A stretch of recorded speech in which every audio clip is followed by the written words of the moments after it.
నమస్తే నేను సుధా. అంతకుముందు చాలా వీడియోల్లో ఆరోగ్య భారత్ మన కలగా ఉంచుకోవాలి, అది నిజం చేసుకోవడానికి మనందరం ప్రయత్నించాలి అంటూ వీడియోలు చేశాను.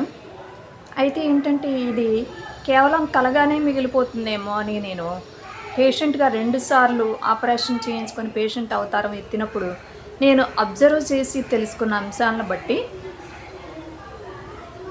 నాకు అనిపించిన అంశం అది మీతో పంచుకుంటాను.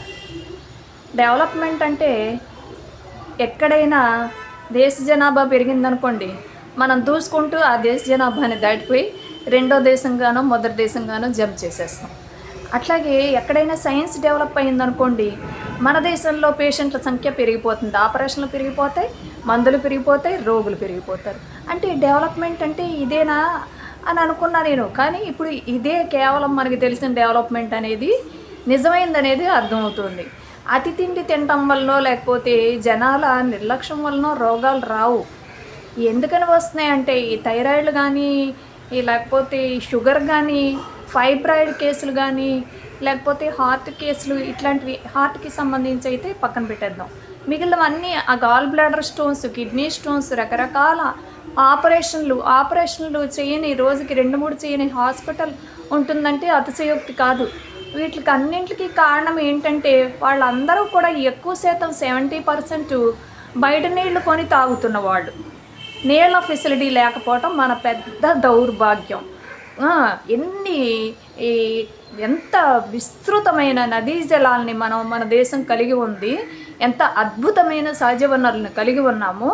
ఎన్నో సంవత్సరాల నుంచి దాదాపు మంచినీటి వసతి అనేది కనుమరుగైపోయింది. ఉన్న ప్రాంతాల్లో కూడా అది ఎంతో పుష్కలంగా దొరికే ప్రాంతాల్లో సైతం మంచినీటి వసతి అనేది కనుమరుగైపోయి, మరి ప్రతి కుటుంబంలో ఆపరేషన్ లేని కుటుంబం అంటూ అనేది ఉండట్లేదు అని అంటే కేవలము నీటి వసతి లేకపోవడం వల్ల అనేది నాకు అర్థమైంది. అట్లా ఆపరేషన్లకు వచ్చిన ఎవరినైనా మీరు ఒక ఇంటర్వ్యూ చేయండి, ఒక 30 మందినో 40 మందినో ఖచ్చితంగా వాళ్ళు బయట మంచినీళ్ళు కూడా కొని తాగేవాళ్ళు అయి ఉంటారనమాట.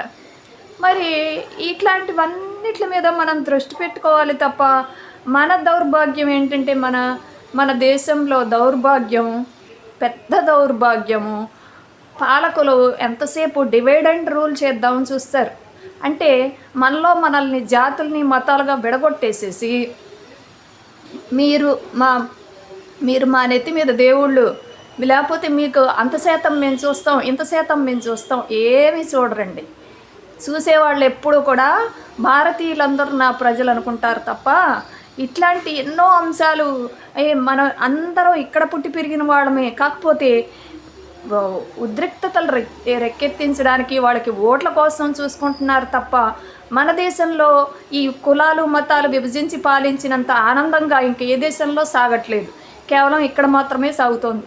ఈ దౌర్భాగ్యం వదిలేసి అసలు మొత్తం దేశం మొత్తం లేకపోతే రాష్ట్రం మొత్తం మనం దృష్టి పెట్టగల అంశాలు ఏంటి అనేది కులాలు మతాలు బేస్ చేసుకోకుండా నిజంగా దృష్టి పెడితే ఆరోగ్య భారత్ అనేది ఎందుకు సాధ్యం కాదు? ఆరోగ్య భారత్ సాధ్యమైనప్పుడు మిగతా అభివృద్ధి అంతా దానంతా అదే దూసుకుపోదా? ప్రజలు ఆయురారోగ్యాలతో ఉన్నప్పుడే కదా ఏదైనా అభివృద్ధి అనేది సాధ్యమయ్యేది. ప్రతి కుటుంబంలో ఒకళ్ళు ఆపరేషన్, 2-3 ఉన్నారంటే 2 ఆపరేషన్, ఒకళ్ళు ఆపరేషన్కి గురయ్యే పరిస్థితులు నేడు భారతదేశంలో ఉంటున్నాయంటే ఏం అభివృద్ధి అది? సహజ వనరులు పుష్కలంగా దొరికే దేశంలో, నీళ్లు పుష్కలంగా దొరికే దేశంలో సైతం నీటి వసతి అనేది కనుమరుగైపోయి బయట కొనుక్కునే దుస్థితులు ఉంటున్నాయంటే డెవలప్మెంట్లో దూసుకుపోతున్నామా వెనక్కిపోతున్నామా అనేది మనం ఆలోచించుకోవాలి. కనుక ఎవరో ఏదో ఉద్రిక్తతలు రెక్కెత్తిస్తుంటే మనము కులాలు మతాలు పరంగా చీలిపోయి డిబేట్లు పెట్టుకొని వీడియోల్లో దూషించుకుంటూ చేయొద్దు. నిజాయితీగా మనము అందరం కలిసికట్టుగా మనం ఫేస్ చేస్తున్న ప్రాబ్లమ్స్కి సంబంధించి ఎక్కడ లోపాలు జరుగుతున్నాయి, ఈ లోపాలని పాలకుల దృష్టికి తీసుకెళ్ళి సొల్యూషన్ చేసుకోగలిగేలా చూసుకుందాం అనేది నా వ్యక్తిగత ఒపీనియన్. 2 సార్లు ఆపరేషన్ ఈ మధ్య ఫైబ్రాయిడ్స్కి సంబంధించి చేయించుకున్నాను. నేను ఇవన్నీ గమనించి తెలుసుకున్న అంశాలు. అట్లాగే అందరం కూడా వీటి కోసం పోరాడదు, కులాల మతాల పరంగా చీలిపోవద్దు అనేది నా విజ్ఞప్తి.